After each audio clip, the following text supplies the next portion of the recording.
This news update is brought to you by... So, I'm meeting Rico later.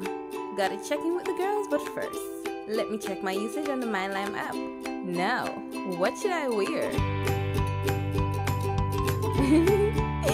Hashtag sexy. He's here.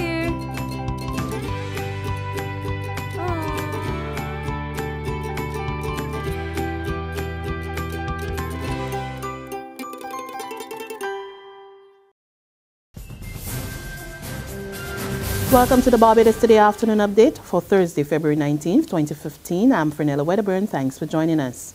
Our top story, business magnate Bjorn Bjerkhamn is expecting a better year for the Barbados economy.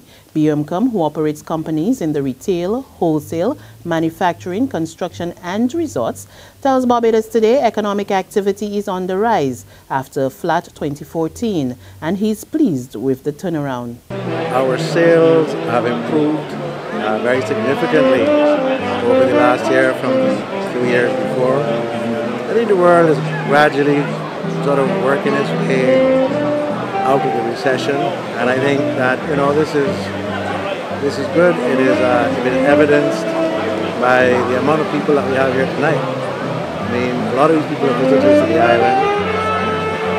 We have here at St. Peter's Bay, we have 100% occupancy today. In Port Ferdinand down the road, we have 100% occupancy as well. So I would say yes, things are beginning to swing and go on demand. Speaking on the sidelines of the launch of Broadway to Barbados at St. Peter's Bay last evening, the businessman acknowledged that 2014 was a challenging year, but he said they managed to pull through without downsizing. The work did slow down on us, there's no two ways about it. We did our best to keep as many people working as possible through this recession, and we continue to do so.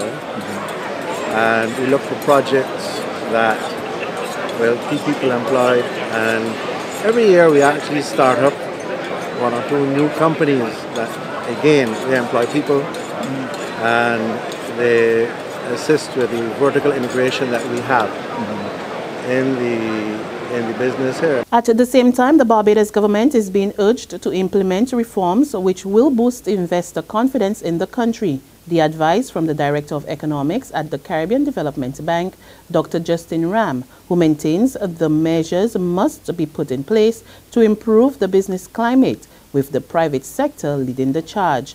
His comments comes against the backdrop of a 2014 World Bank 106 ranking for Barbados on the ease of doing business and 2 recent surveys which showed that business confidence in the country remains low. While we encourage the government to consolidate its fiscal accounts, what's also important is that the government implement the necessary reforms to ensure that the private sector can now be the engine or the conduit of economic growth. If these things are put in place, and if the investment climate for doing business can be improved in Barbados, we can see there being good news for Barbados over the medium term. But certainly over the next year or 2, we expect economic growth to be sluggish, although Caribbean tourism arrivals are likely to improve, but there is likely to be a drag associated with fiscal consolidation. Dr. Ram was speaking to reporters following the CDB's economic review for 2014 and outlook for 2015 yesterday. Meantime, Barbadian businessman Roald Branca is calling on commercial banks operating in the country to do more for the development of business enterprises, receiving a Distinguished Entrepreneur Award from organizers that should be of the Bank on Me program. Branca charged that commercial banks must change their approach if the Barbados economy is to recover. My friends at the banks, I don't think they're being fair enough to small business. Small business needs care and help, and I think the time has come when some exceptional help is required. We need to stimulate our country now, spiritually, financially and morally. And we need to band together and get that job done with haste. We need the banks and the financial institutions to understand that it is not the time to make the big profits they always did make.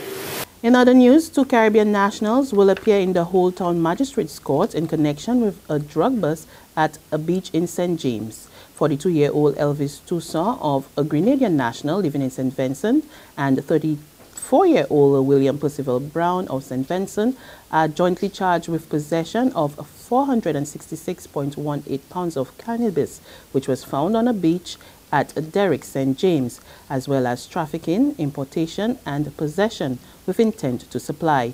They were also charged with entering the country illegally and disembarking without the consent of an immigration officer. Toussaint and Brown were arrested on Monday around 8:30 p.m. and their foreign registered boat was also seized. There's regional and international news after this short break. It's time for AgriFest again. Come and enjoy the National Agricultural Exhibition on February 27th to March 1st at the historic Queen's Park. Over 300 exhibits on show, highlighting the theme, inclusive agriculture, strengthening linkages, creating synergies. AgriFest 2015, the biggest agricultural exhibition in the Caribbean. Don't miss it. Secure your future, be financially strong. Since 1983, we have been there for you. A smart range of products, great tax benefits. We're the solution to your hopes and your dreams. The Barbados Workers Union Cooperative Credit Union. The Barbados Workers Union Cooperative Credit Union. Humble beginnings to smart loans, smart savings. Save smart and borrow smarter. That's the move for me.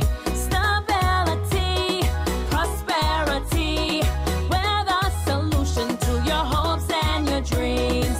The Barbados Workers Union Cooperative Credit Union. The Barbados Workers Union Cooperative Credit Union. On the regional scene, lecturers and administrative staff have been seeking the intervention of President Donald Ramata in the impasse with the management of the Guyana University. But the head of the Presidential Secretariat, Dr. Roger Luncheon, says that will not happen unless staff return to work. And finally, on the international scene, reports of shelling in several places in eastern Ukraine, despite the official ceasefire between government forces and pro-Russian rebels. Artillery fire could be heard in the region's biggest city, where the truce was being observed. The fighting comes as armed forces pulled out of the Baltovir, even as Russia, Ukraine, France, and Germany held further talks over the phone. We have seen pockets of troops coming out along this road, sometimes medium-sized convoys with tanks and other armoured vehicles, sometimes just trucks and buses bringing very, very weary and exhausted looking troops out from this battle. We spoke to one exhausted soldier who said that he and his unit had had to come out on foot overnight. He said they hadn't waited to hear any general order to withdraw. He said the communications had broken down, meaning that they couldn't really wait for any such order, but that units were taking their own decisions to leave their positions.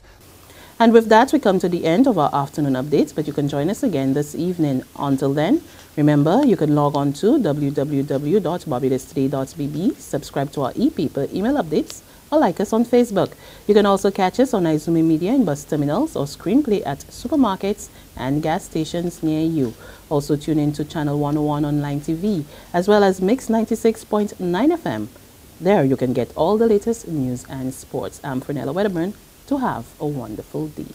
This news update is brought to you by... So, I'm meeting Rico later. Gotta check in with the girls, but first, let me check my usage on the MyLime app. Now, what should I wear?